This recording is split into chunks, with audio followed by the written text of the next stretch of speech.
اتحاد میں یہ سمجھ لیا کہ جب تک علماء موجود ہیں تب تک آزادی کے ساتھ ملک کے اندر حکومت کرنا ممکن نہیں ہے۔ اس لیے سن 1857 کے جہاد میں شکست دی گئی اور اس شکست کے نتیجے میں جس کی شکل و صورت عالمانہ تھی اس کو دلی اور جوار میں یا قتل کیا گیا اور یا پھانسی کے تختے پر چڑھا دیا گیا۔ 33,000 علماء جو علماء تھے یا علماء جیسی شکل و صورت تھی ان کو صرف دلی کے اندر پھانسی دی گئی یا قتل کیا گیا۔ اس کے بعد جو مجاہدین تھے ختم ہو گئے۔ اب ضرورت پڑی ہمارے علماء جن میں حضرت حاجی صاحب بوڑھے تھے ان کو چھپتے چھپاتے ملک سے نکال کر مکہ معظمہ بھیج دیا گیا۔ حضرت گنگوہی رحمۃ اللہ علیہ جیل میں چلے گئے۔ حضرت نانوتوی رحمۃ اللہ علیہ بچتے رہے۔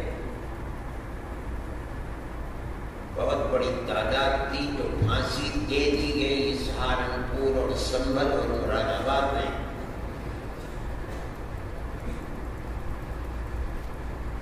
جو بچ گئے 3-4 سال کے بعد جب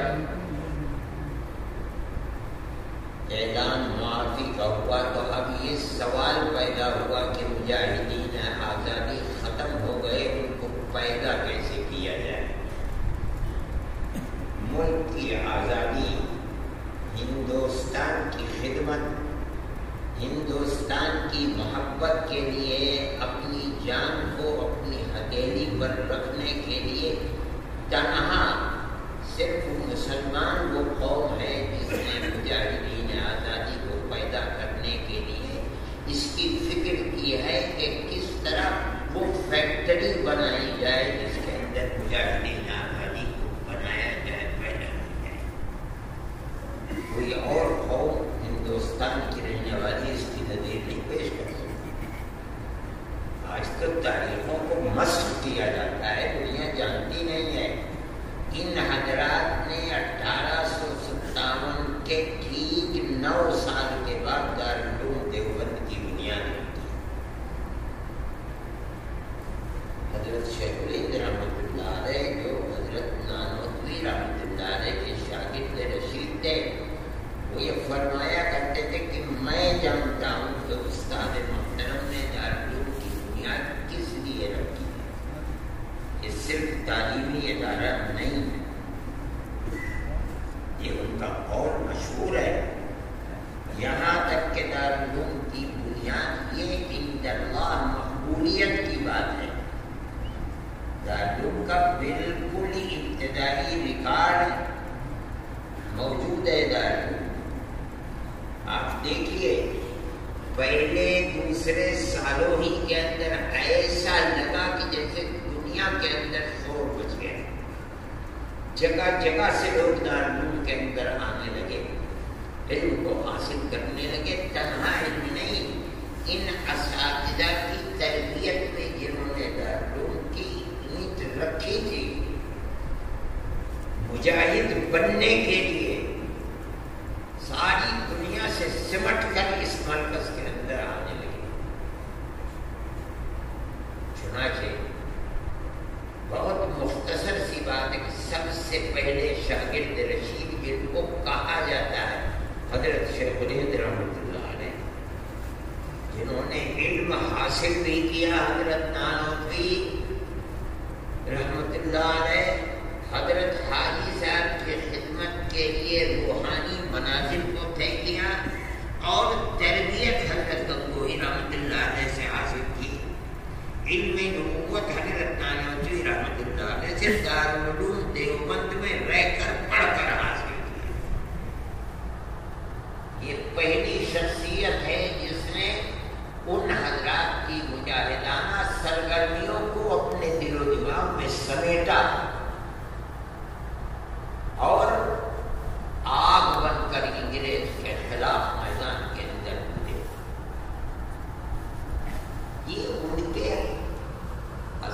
اساتذہ کی دین تھی. پھر ان کی تربیت میں جو طلبہ دارالعلوم دیوبند کے تھے انہوں نے مالٹا کی جیل کو آباد کیا. سب کے سب دارالعلوم دیوبند کے فاضل ہیں. حضرت شیخ الہند رحمۃ اللہ علیہ، مولانا مدنی، مولانا عزیر گل صاحب، حکیم نصرت حسین صاحب، سید وحید احمد، یہ سب کے سب دارالعلوم دیوبند کے فاضل ہیں. ہندوستان کی کسی قوم کا کوئی فرد نظیر نہیں پیش کر سکتا کہ اپنے ملک کی محبت میں 7 سمندر پار مالٹا کی جیل 4 سال تک آباد کی. کس لیے؟ ہندوستان کی آزادی کے لیے. یہ دارالعلوم دیوبند کا کردار ہے. حکیم نصرت حسین صاحب جو غازی پور کے رہنے والے تھے، دارالعلوم کے فاضل تھے. یہ کہا جاتا ہے کہ ان کو اس زمانے کے اندر مالٹا میں کورونا ہو گیا. ان سے کہا گیا کہ آپ اگر چاہیں تو جیل چھوڑ کر کے ہندوستان گھر واپس چلے جائیں. فرمایا کہ میں آزادی وطن کے لیے جیل میں آیا ہوں، اپنے استاد کو چھوڑ کر ہندوستان نہیں جاؤں گا.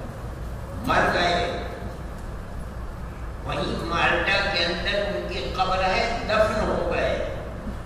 مگر آزادی وطن کے لیے جو کوشش تھی، جس کے لیے جان کو قربان کیا تھا، کہاں سے یہ جذبہ پیدا ہوا تھا؟ اسی دارالعلوم دیوبند سے جذبہ پیدا ہوا تھا.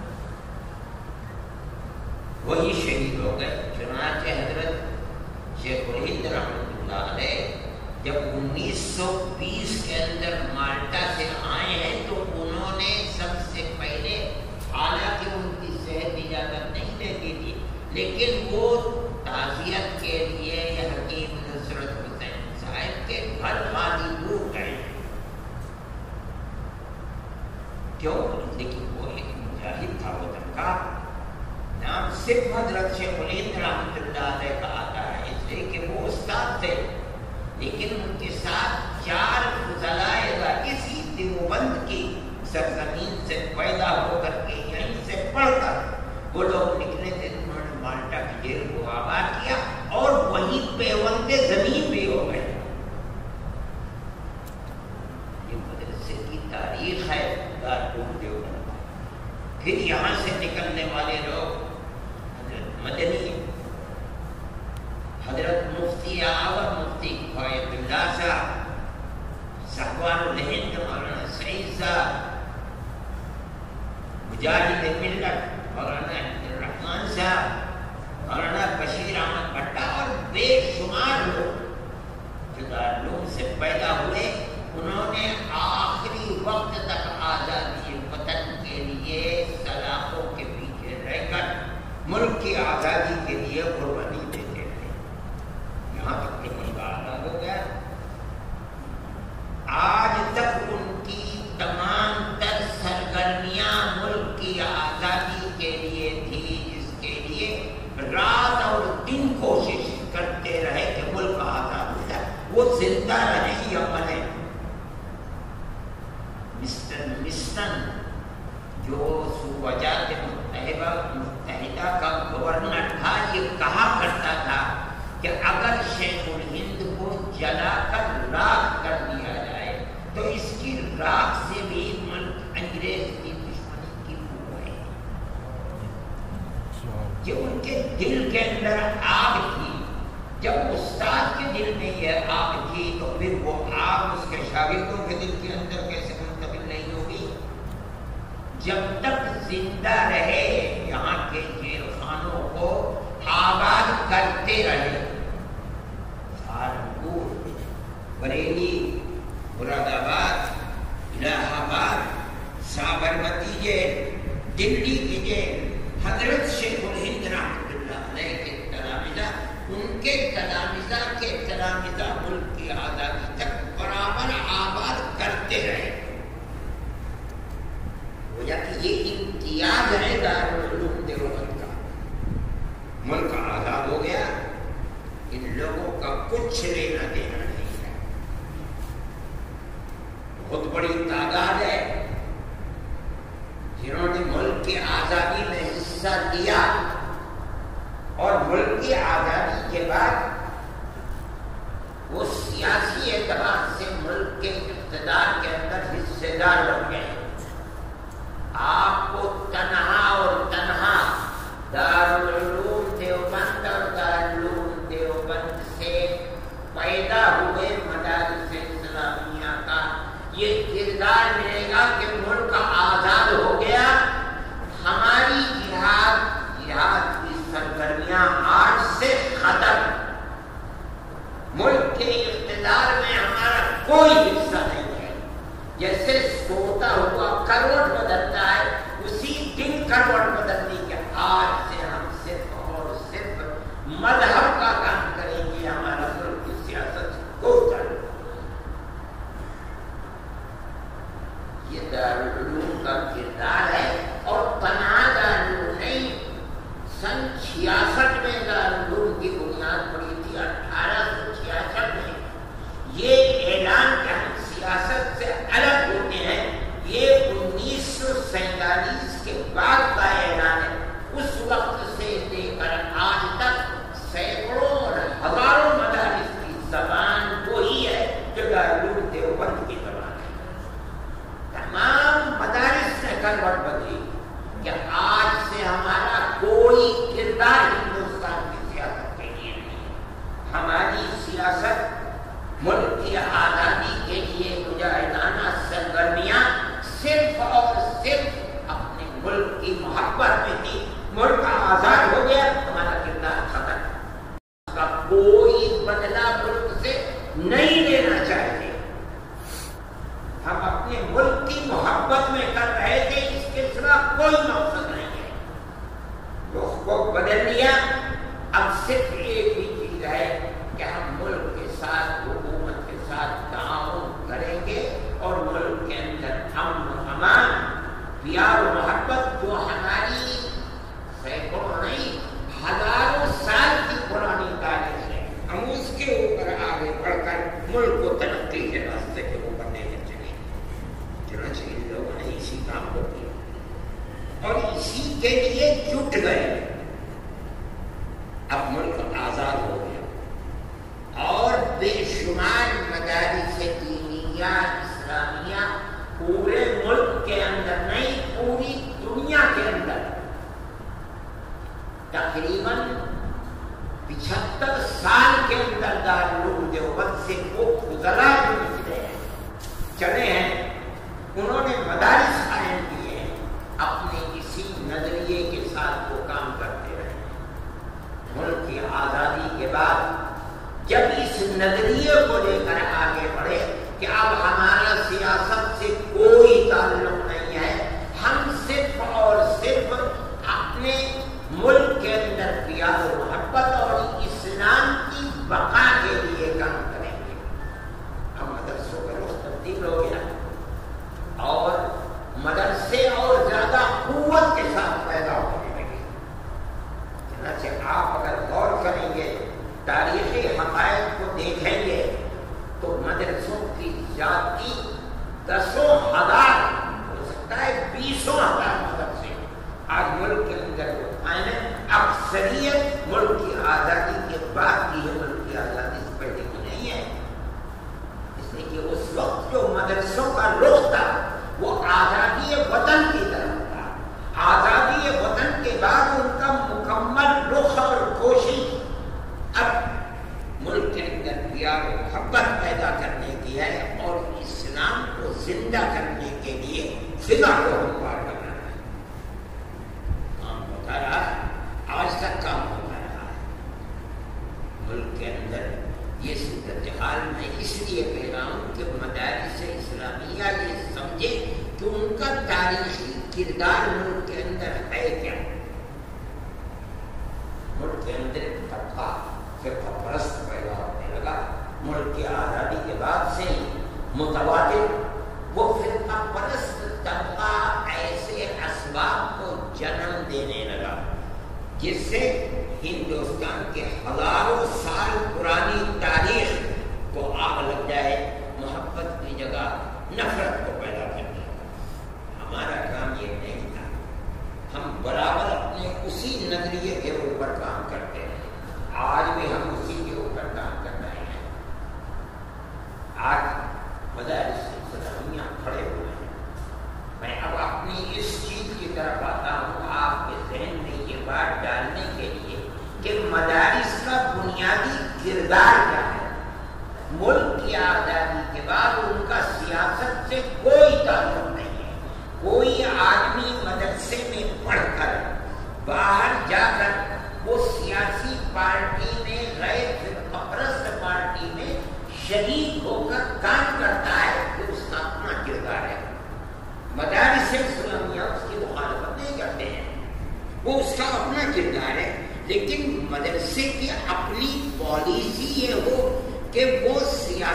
اندر دخیل ہو جائے، یہ مدارس اسلامیہ کا کردار نہیں ہے۔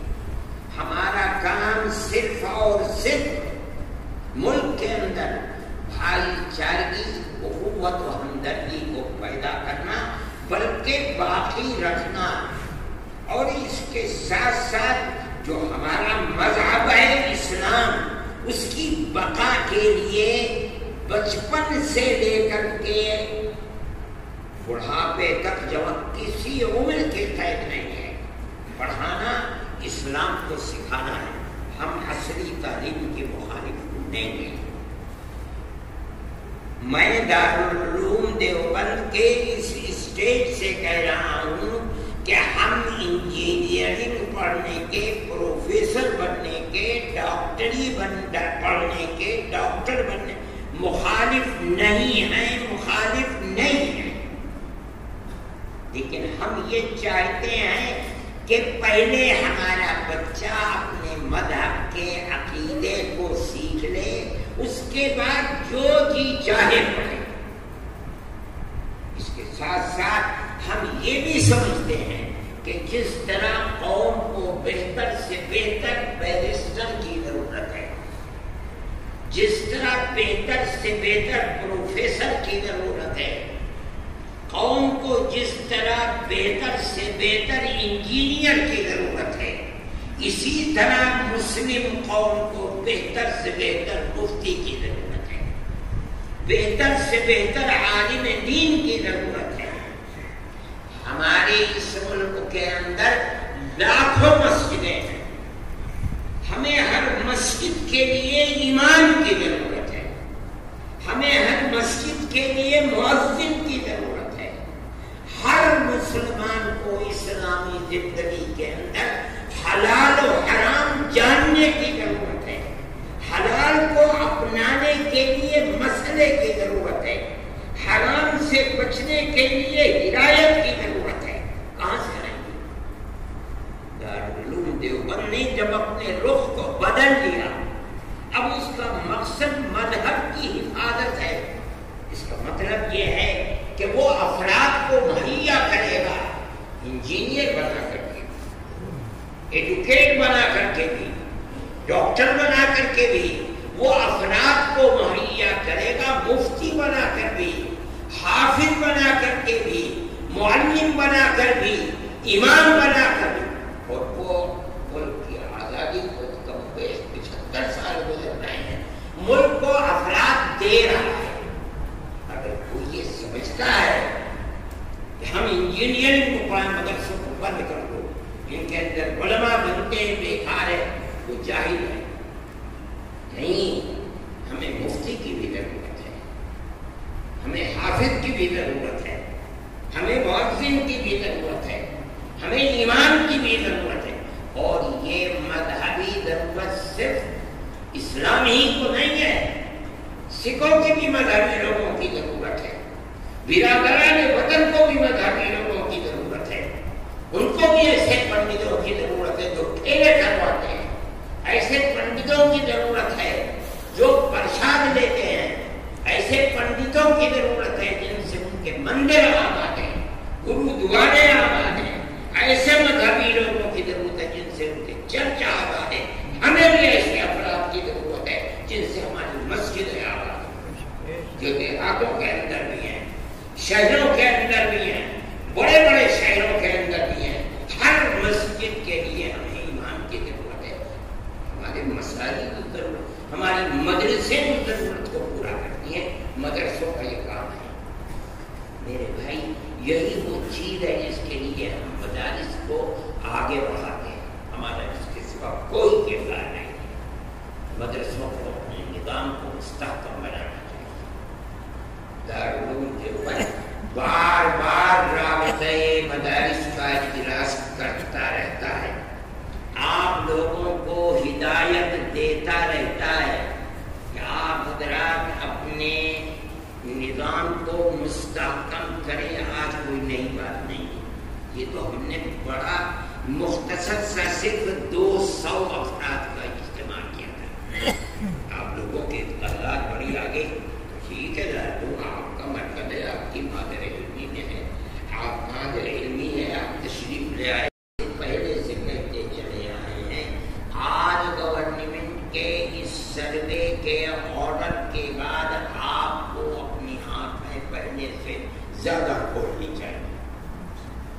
اپنے نظام کو مستحکم کیجیے، صفائی اور ستھرائی کے نظام کو بہتر کیجیے، حقوق اطفال کے ماتحت دارالعلوم دیوبند کے اس اسٹیج سے خادم کی حیثیت سے میں کہتا ہوں کہ بچوں کو مارنے پیٹنے کے طور طریقے کو آج سے ختم کر دیجیے، طلاق دے دیجیے، اور اگر نہیں کریں گے آپ یقین جانیے کہ مدرسوں کے در و دیوار کو آپ محفوظ نہیں رکھ پائیں گے۔ صفائی ستھرائی کا خیال رکھیے، بیت الخلا وغیرہ کو آپ کو اگر صفائی کے لیے مستقل آدمی رکھنا پڑے رکھیے۔ تیسری چیز انتہائی ضروری ہے، اپنے حساب کو صاف اور ستھرا رکھیں۔ آج حساب کے سلسلے میں بڑی کمزوریاں اور مشکلات بھی ہیں، لیکن ان مشکلات کا حل کرنا پڑے گا۔ اگر آپ حل نہیں کریں گے تو آپ زندہ نہیں رکھ پائیں گے اور نہ زندہ رکھ پائیں گے مدارس۔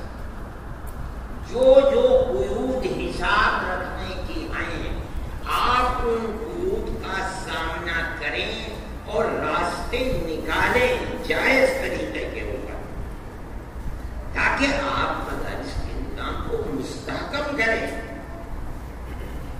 اس وقت جس نظام کا سروے ہو رہا ہے، اس سے پہلے حقیقت یہ ہے کہ بڑی تشویش تھی ہمیں، اور وہ تشویش تھی موجودہ ملک کے ماحول کی بنیاد کے اوپر۔ لیکن ہم یہ سمجھتے ہیں کہ جو شکل سامنے آئی ہے اور یہاں اس وقت سب لوگ جمع ہیں، میں برابر اس سلسلے کے اندر ٹیلیفون سے اور افراد سے معلومات کرتا رہتا ہوں۔ حقیقت یہ ہے کہ جو تصویر سامنے آ رہی ہے سروے کی، وہ انتہائی اطمینان بخش ہے، اس کے اندر کوئی تشویش کی چیز نہیں ہے۔ اور آج انصاری کا بیان آ بھی گیا کہ یہ بھی سمجھ لیا جائے کہ مستقبل کے اندر بھی کوئی صورت تشویش کی سامنے مدارس کے لیے نہیں آئے، تو اس کا خیر مطلب کرتے ہیں، بڑی اچھی بات ہے، لیکن اس کا یہ مطلب ہرگز نہیں ہے کہ آپ کو جس قانون کے دائرے میں اپنے نظام کو مستحکم کرنا ہے آپ مستحکم نہ کریں، یہ خراب بات ہے، آپ کے لیے پریشانی کی بات ہوگی۔ بلکہ میں حضرت محتمین صاحب سے یہ کہوں گا کہ آپ نے جو زون رابطۂ مدارس کے بنا رکھے ہیں، ہر زون کے ذمہ دار کو یہ ذمہ داری دیں کہ ہر دوسرے تیسرے مہینے وہ کسی آدمی کو مختلف اپنے زون کے مدارس کے بعد معلومات لینے کے لیے بھیجا کریں۔ وہ جائیں، جا کر دیکھیں کہ صفائی ستھرائی کا ماحول کیسا ہے، حساب و کتاب کیسا ہے، جن چیزوں کی ذمہ داری آپ نے دی ہے وہ کتنی اس ذمہ داری کو نبھا رہے ہیں۔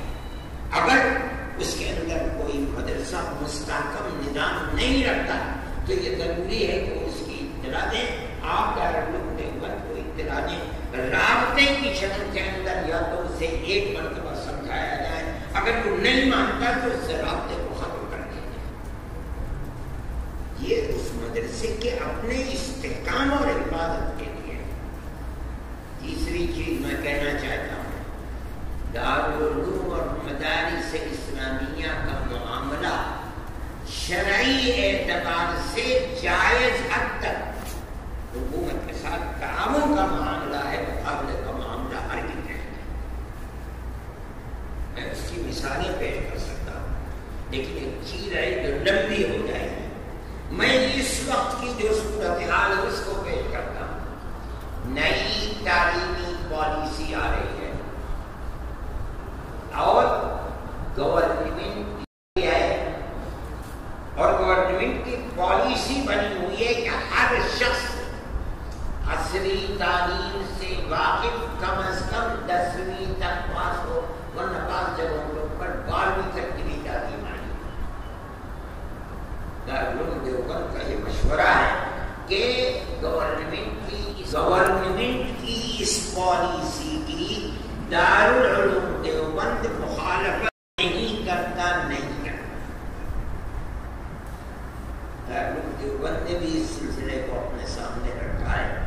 ہماری 10-15 میٹنگیں ہو چکی ہیں، لیکن ہمارا ایک نظریہ ہے جو ہم آپ کے سامنے اور بڑی پختگی کے ساتھ ہم اس نظریے پر قائم ہیں. ہم عصری تعلیم کو قبول کریں گے، اس میں کوئی حرج کی بات نہیں. میں آپ کو بتاتا ہوں، میں نے اس کو دیکھا ہے، اگرچہ بدقسمتی کی بات ہے کہ وہ چیز اس وقت گم ہو گئی، مل نہیں رہی. حضرت نانوتوی رحمۃ اللہ علیہ کے زمانے کا جو نصاب تعلیم بنا ہوا تھا، میں نے منشی عبدالعزیز صاحب جو دیوبند کے بڑے پرانے آدمی تھے اور تعلیمات کے ناظم تھے، میں اس وقت ناظم تعلیمات بن گیا تھا. میرے پاس وہ لے کر کے آئے، میں نے اسے بار بار اپنی آنکھوں سے دیکھا ہے. اس میں دارالعلوم کی عربی کی تعلیم سے پہلے 8 سال کا نصاب تعلیم تھا، میزان سے پہلے، جس کے اندر حساب، ہندی، انگریزی، جغرافیہ، اقلیدس. آج تو مدرسے جانتے بھی نہیں اقلیدس ہوتا کیا ہے. اور حساب اس میں ایسا تھا کہ آج 12ویں کا پڑھنے والا اس حساب کو حل نہیں کر سکتا. 8 سال کا نصاب تعلیم. اور فارسی، کیونکہ اس زمانے کے اندر فارسی چلتی تھی، بڑا مستحکم نظام تھا. 8 سال. اس 8 سالہ نصاب کو پڑھنے کے بعد تب اب منتقل ہوتا تھا آدمی عربی درجات کے، اور عربی درجات میں 6 گھنٹے تعلیم ہوتی تھی، مگر ایک طالب علم صرف 3 اسباق لے سکتا تھا، 4تھا اسباق نہیں.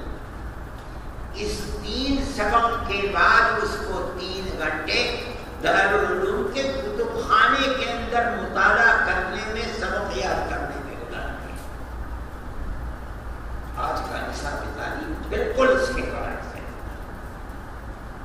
گھٹتے گھٹتے ہمارے زمانے میں وہ نصاب تعلیم عربی درجات سے پہلے 3 سال کا رہ گیا، 5 سال کا رہ گیا تھا، جس کے اندر اقلیدس کی 55 شکلیں ازبر یاد کرائی جاتی تھی، اور عربی کی کتابیں پڑھتے پڑھتے مثنوی مولانا روم تک پڑھ کرتے تھے. سکندر نامہ، بوستان، گلستان، رقعات عالمگیری، رقعات امان اللہ حسینی، مالا بدھ منو، سرور المعقول، اور کتنی کتابیں تھیں جو اس کے اندر 5 سال میں پڑھائی جاتی تھی. اس کے بعد اور بڑھا. جب میں دارالعلوم میں آیا تو اس وقت وہ 5 سال سے گھٹ کر 3 سال کا نصاب ہو گیا. پھر اس نصاب کو بڑھایا اور اس کے بعد اس کو پھر 5 سال کا کر دیا. مگر وہ قوت جو پہلے تھی وہ قوت اس 5 سالہ نصاب کے اندر نہیں ہے. لیکن عربی درجات کی اس تعلیم سے بالکل الگ ہے. آج بھی ہم نے یہ طے کیا ہے کہ ہم عصری تعلیم کو پڑھائیں گے اپنے یہاں. ہر طالب علم کو 10ویں کا امتحان عربی سے پہلے اس کو مکمل کرا دیں گے، امتحان دلوا دیں گے. 10ویں کے بعد جب وہ منتقل ہوگا میزان، منشئی اور نحویر کے اندر، یہاں عربی کے سوا کوئی اور تعلیم نہیں. دارالعلوم نے اپنے اس نظریے کو مکمل کر دیا ہے. انشاءاللہ ہم اگلے سال سے اللہ نے جو چاہا تو درجات حفظ کے ساتھ ساتھ عصری تعلیم کو 2-2 گھنٹے لے کر کے چلیں گے. اوپن اسکول کے ماتحت ہم اس کا امتحان 10ویں کا فارسی کی 5ویں درجے کے اندر دلا کر اللہ چاہے گا کامیاب کرا دیں گے انشاءاللہ. اور اب اس کے بعد جب وہ جائے گا میزان منشئی کے اندر ختم، یہاں آ کر کے ہم اس کو اجازت نہیں دیں گے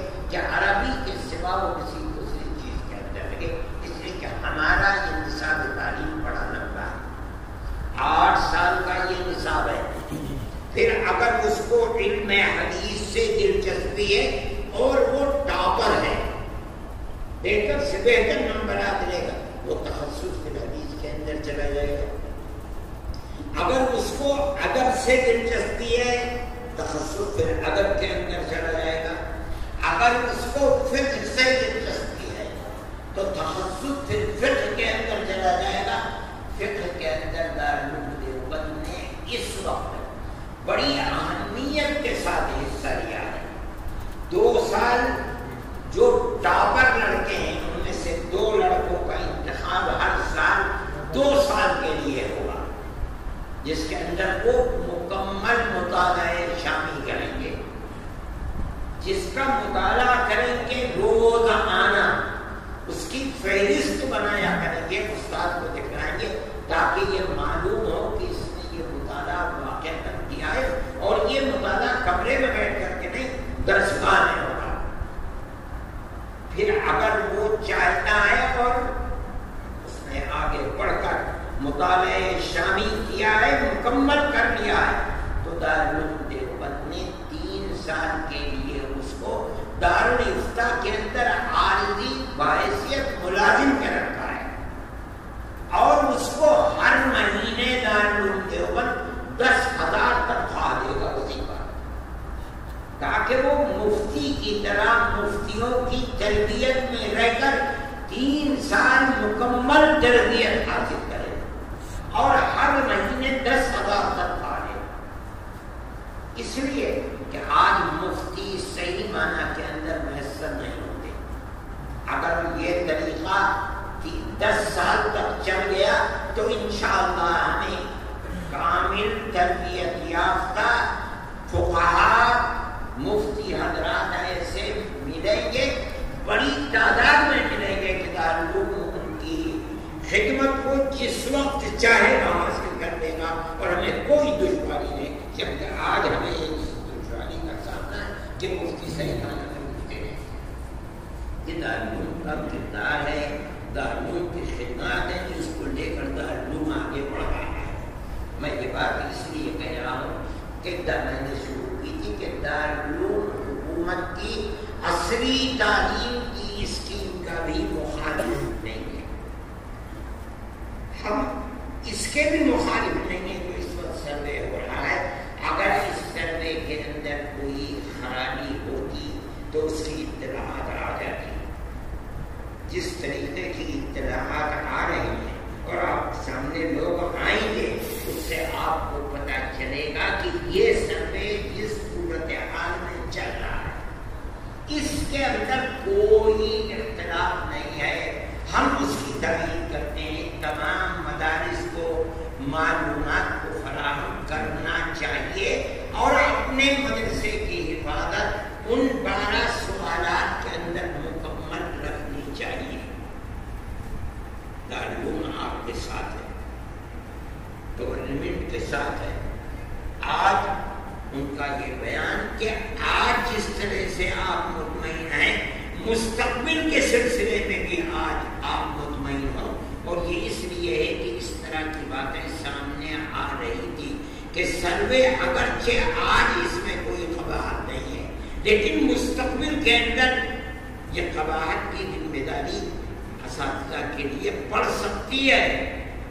اس لیے آج مطمئن ہو کر نہیں بیٹھنا چاہیے، لیکن وہ جو دانش انصاری ہیں ان کی جو آج کی صورتحال اور خبریں ٹویٹر کے اوپر آ رہی ہیں، اس میں یہ ہے کہ ہم یہ بات کہتے ہیں کہ نہ آج اور نہ مستقبل کے اندر ہم اس کو سچ مانتے ہیں، حق مانتے ہوئے ہم یہ کہتے ہیں کہ گورنمنٹ کی سروے کی اسکیم سے ہم مطمئن ہیں، اس محنت پر چل رہی ہے۔ دارالعلوم دیوبند اس کے اندر کوئی قباحت محسوس نہیں کرتا، لیکن اس کا یہ مطلب نہیں ہے کہ جن چیزوں کی ضرورت ہے مدارس ان سے صرف نظر کرنے، مدارس کے لیے یہ ضروری ہے کہ وہ اپنے نظام کو مستحکم رکھیں۔ میں حضرت مدنی صاحب کے حکم کی بنیاد پر، میری طبیعت بھی ٹھیک نہیں ہے، میں جو بول سکتا تو میں بولا، اور مجھے آپ حضرات سے یہ توقع ہے کہ انشاءاللہ دارالعلوم کی دی ہوئی اس گائیڈ لائن کے اوپر آپ حضرات عمل کریں۔ سمجھیں مدارس اسلامیہ کے لوگ کہ جب دارالعلوم دیوبند میں یہ بات متعین ہو گئی کہ یہاں عصری تعلیم ہے اور ہم یہاں پڑھنے والے کو عربی درجات میں منتقل ہونے سے پہلے 10ویں تک پاس کرا دیں گے انشاءاللہ، تو یہ مسئلہ آئے گا کہ ایک بہت بڑی تعداد جو دوسرے مدارس سے پڑھ کر دارالعلوم میں آتی ہے، ابتدا میں تو ہم اس کو آزاد رکھیں گے، لیکن 6-7 سال کی مہلت دینے کے بعد دارالعلوم یہ طے کر چکا ہے کہ جو داخلے ہوں گے اس میں اس سند کو دیکھا جائے گا کہ جو طالب علم ہشتم میں یا ششم میں داخلے کے لیے یا ہفتم میں آ رہا ہے، آیا اس کے پاس سند ہے یا نہیں ہے 10ویں میں؟ اگر سند ہوگی تو داخلہ ہوگا، ورنہ نہیں۔ یہ میں آپ کے سامنے رکھ رہا ہوں تاکہ تمام مدارس اس نظام کے اوپر چلیں، اور جو لڑکے پڑھ کر کے آئیں درمیان سال میں اگر داخل ہوں گے، یعنی ششم میں، پنجم میں، چہارم میں آج نہیں، لیکن 5-7 سال کے بعد ضروری ہوگا کہ وہ سند لے کر کے آئیں 10ویں کے پاس ہوگی، تاکہ دارالعلوم کے اندر داخل ہو سکے۔ ہم اس نئی پالیسی کے اندر اس حد تک ساتھ ہیں، اور انشاءاللہ یہ چیز طالب علم کے لیے مفید ہوگی۔